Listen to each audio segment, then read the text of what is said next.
Hello students. आज 10th class का carbon and its compound जो चैप्टर है उसका सबसे इम्पोर्टेंट टॉपिक डिस्कस करने वाले हैं, जिसका नाम है इथाइल अल्कोहल। ये दो टॉपिक हैं जिनके एग्जाम में आने की प्रोबेबिलिटी सबसे ज़्यादा होती है। एक इथाइल अल्कोहल और दूसरा एसिटिक एसिड। दोनों को वन बाय वन स्टडी करेंगे। तो इथाइल अल्कोहल जो है, अगर इसकी स्ट्रक्चरल फॉर्मूला की बात करें तो इस तरह का फॉर्मूला होता है CHHCHOH। अब इसमें कितने कार्बन है? दो। तो दो को हम बोलते हैं ईथ। कार्बन कार्बन के बीच में सिंगल बॉन्ड है तो उसका सफिक्स होगा एन, और जब OH फंक्शनल ग्रुप लगा होता है तो उसका सफिक्स होता है ऑल। तो इसका नाम हो जाएगा इथेनॉल। इथेनॉल। इथाइल अल्कोहल जो है वो कॉमन नेम है, और इथेनॉल जो है वो उसका IUPAC नेम है। अगर इसकी फिजिकल प्रॉपर्टीज की बात करें तो इसकी चार फिजिकल प्रॉपर्टी होती है। First, it is colourless. Second, it is soluble in water. Third, it has burning taste. और fourth, it has pleasant smell. अगर हम इसकी फिजिकल प्रॉपर्टीज की बात करें तो फिजिकल प्रॉपर्टीज ऑफ इथेनॉल। जो फर्स्ट फिजिकल प्रॉपर्टी है वो है इट इज कलरलेस।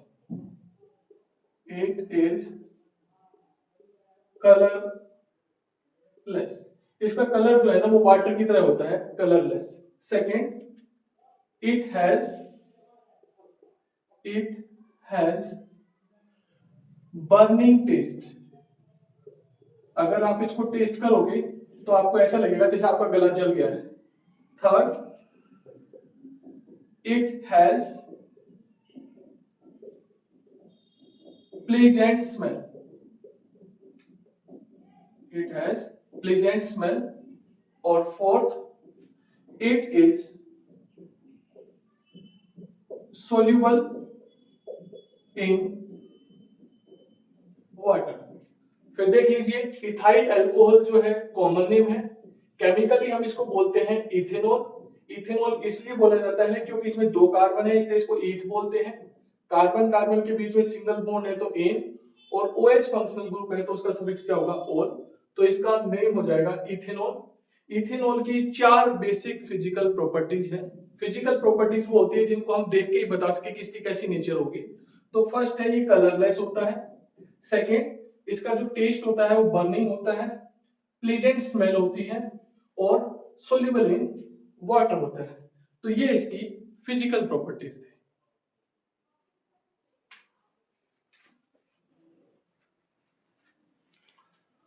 अब इथाइल अल्कोहल की केमिकल प्रॉपर्टीज डिस्कस करेंगे, और उसमें जो फर्स्ट केमिकल प्रॉपर्टी है उसका नाम है कंबशन।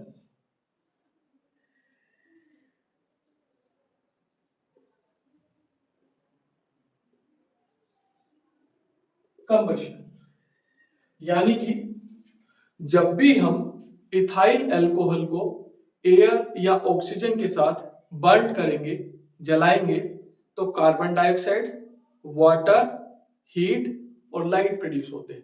और सिर्फ इथाइल अल्कोहल नहीं, जितने भी ऑर्गेनिक कंपाउंड है, अगर आप उनका कंबशन करोगे तो कार्बन डाइऑक्साइड, वाटर, हीट और लाइट प्रोड्यूस होते हैं। देखना आप, CH3CH2OH, जब हम इसको जलाएंगे ऑक्सीजन के साथ तो ये प्रोड्यूस करेगा carbon dioxide, water, heat plus light. अब बैलेंस करेंगे तो इधर दो कार्बन है या वन है तो 2 से मल्टीप्लाई कर देंगे। अब हाइड्रोजन देखेंगे 3, 2 5 और 1 6, यहाँ 2 है, 3 से मल्टीप्लाई कर देंगे। अब ऑक्सीजन यहाँ 2 और 2 4 और 3 7 है, 1 ये रहा, तो किससे मल्टीप्लाई कर देंगे? 3 से। तो ये फर्स्ट केमिकल प्रॉपर्टीज है कंबशन, जब भी हम इथाइल अल्कोहल को ऑक्सीजन के साथ जलाते हैं तो कार्बन डाइऑक्साइड, वाटर, हीट और लाइट प्रोड्यूस होते हैं। सेकंड है ऑक्सीडेशन।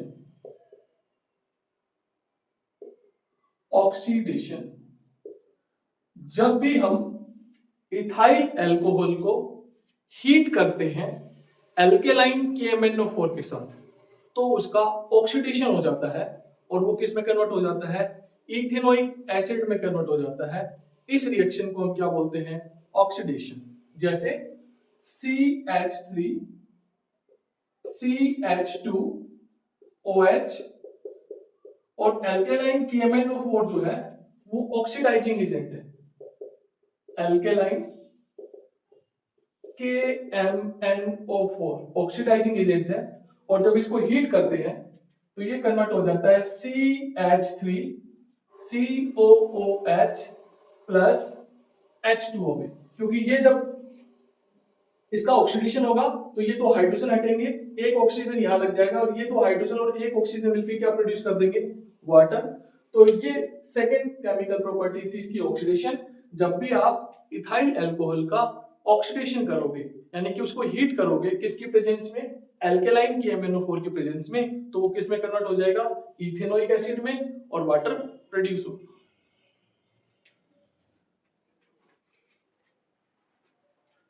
थर्ड जो केमिकल प्रॉपर्टी है वो है reaction with sodium metal.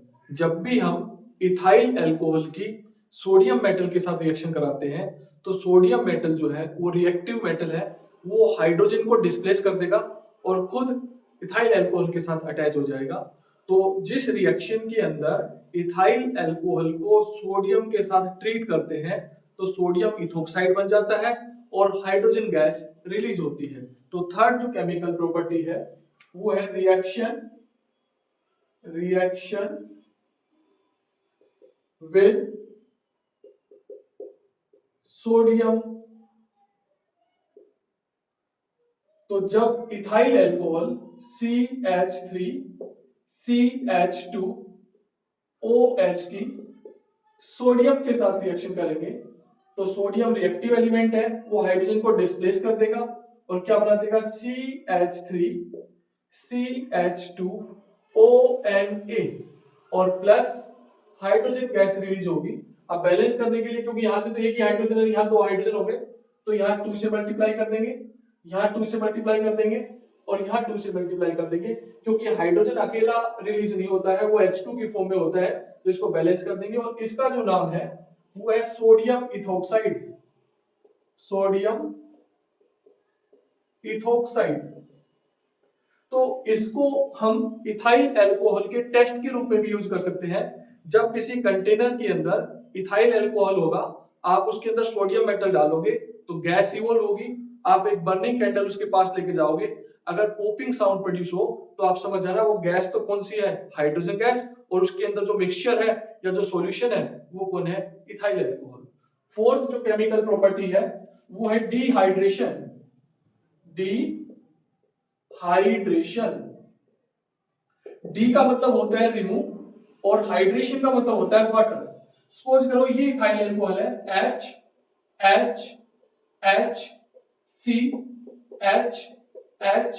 HHCHHOH, और जब हम इसको हीट करेंगे 170 डिग्री सेल्सियस टेम्परेचर पे और H2SO4 की प्रेजेंस में, तो इसका ये H और इसका ये OH मिलकर क्या बना देगा, वाटर, और ये कन्वर्ट हो जाएगा CH double bond CH plus water. इसका मतलब किस में कन्वर्ट हो जाएगा, इथीन में।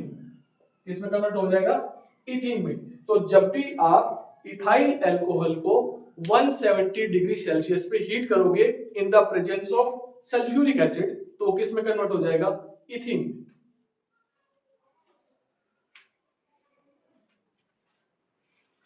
और फिफ्थ जो केमिकल प्रॉपर्टी है वो है रिएक्शन विद इथेनोइक एसिड। जब इथाइल अल्कोहल और इथेनोइक एसिड को एक कंटेनर में डालेंगे, उसमें कुछ ड्रॉप ऑफ सल्फ्यूरिक एसिड डालेंगे और उस मिक्सचर को हीट करेंगे, तो कुछ टाइम के बाद स्वीट स्मेल प्रोड्यूस हो जाएगी, तो आप समझ जाना एस्टर फॉर्म हो गया है। एस्टर के फॉर्मेशन की वजह से स्वीट स्मेल प्रोड्यूस होती है। तो जब भी इथाइल अल्कोहल की इथेनोइक एसिड के साथ रिएक्शन करेंगे या हीट करेंगे इसकी प्रेजेंस में, कुछ सल्फ्यूरिक एसिड की प्रेजेंस में, तो इसमें कन्वर्ट हो जाएगा एस्टर में।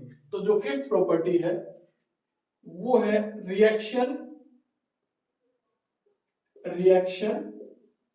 विद इथेनोइक एसिड, और इसी को बोलते हैं फॉर्मेशन ऑफ एस्टर। तो जब CH3 CH2OH की CH3 COOH के साथ हीट करेंगे, फ्यू ड्रॉप ऑफ H2SO4 इसके अंदर डाल देते हैं, तो ये फॉर्म कर देगा CH3 COO CH2 CH3 और प्लस H2। इसका ये OH और इसका ये H मिलके तो वाटर बना देते हैं, और ये CH2 जो इसका ये जो CH2 है ये CO के साथ अटैच हो जाता है, COO के साथ अटैच हो जाता है, और क्या फॉर्म कर देता है, जिसमें ये फंक्शनल ग्रुप होता है COO, वो कहलाता है एस्टर, और इसका नाम है इथाइल इथेनोएट। इस रिएक्शन को हम फॉर्मेशन ऑफ एस्टर के नाम से भी जानते हैं, और इसकी जो स्मेल है वो कैसी होती है, स्वीट होती है। अब है test for ethyl alcohol, test for ethyl alcohol. तो दो टेस्ट है इसका, फर्स्ट तो है reaction with sodium metal, reaction with sodium, और सेकंड है रिएक्शन विद इथेनोइक एसिड। आप कैसे चेक करोगे, मान लो आपको कोई सॉल्यूशन दे रखा है और आपसे पूछे कि चेक करो कि ये इथाइल अल्कोहल है कि नहीं, तो आप क्या करोगे, पहले तो उसमें सोडियम मेटल डाल दोगे, गैस इवॉल्व होगी, बर्निंग कैंडल लेके जाओगे, पॉपिंग साउंड प्रोड्यूस होगी, तो आप बोलोगे हाइड्रोजन गैस रिलीज हो रही है, और वो जो मिक्सचर है वो कौन है, इथाइल अल्कोहल। अगर सोडियम मेटल अवेलेबल नहीं है तो आप उसके अंदर इथेनोइक एसिड डाल दोगे, few drop of sulphuric acid डालोगे, पूरे रिएक्टिव उस मिक्सचर को हीट करोगे। अगर स्वीट स्मेल प्रोड्यूस होगी तो वो स्वीट स्मेल किसकी वजह से प्रोड्यूस होती है, एस्टर के फॉर्मेशन की वजह से प्रोड्यूस होती है, तो आप क्या बोलोगे, ये क्या है आपका इथाइल अल्कोहल। अब है यूज ऑफ इथाइल अल्कोहल। एक फर्स्ट जो पहला यूज है ये स्प्रिट लैंप में यूज किया जाता है, सेकेंड लेबोरेटरी में एज ए सोलवेंट यूज होता है, थर्ड ये आपका कप सिरप में यूज होता है, वाइन में भी इसका यूज किया जाता है। तो ये तीन चार जो है आप ये यूज ध्यान रखना, एक कप सिरप में यूज होता है, दूसरा एज ए सोलवेंट होता है, स्प्रिट लैंप पे यूज होता है, और लेबोरेटरी में भी यूज किया जाता है। और उसके बाद अगर आप और ज्यादा डिटेल में देखना चाहो तो इसका फॉर्मेशन ऑफ एस्टर बनाने के लिए भी यूज किया जाता है। तो ये आपके इथाइल अल्कोहल के यूज थे। इसके बाद लास्ट में एक डेफिनेशन आती है, मोस्टली एग्जाम में पूछा जाता है, डीनेचर्ड अल्कोहल क्या है। तो इथाइल अल्कोहल को ड्रिंकिंग पर्पज से अनफिट बनाने के लिए उसके अंदर poisonous substance like copper sulphate, methanol और पायरिडीन ऐड कर दिया जाता है, उसी को क्या बोलते हैं, डीनेचर्ड अल्कोहल। अगर डेफिनेशन की बात करें तो denatured alcohol is ethyl alcohol which has been made unfit for drinking purpose by adding poisonous substance like methanol, copper sulphate और पायरिडीन। तो ये आपका इसके साथ ही इथाइल अल्कोहल खत्म हो गया। Thank you.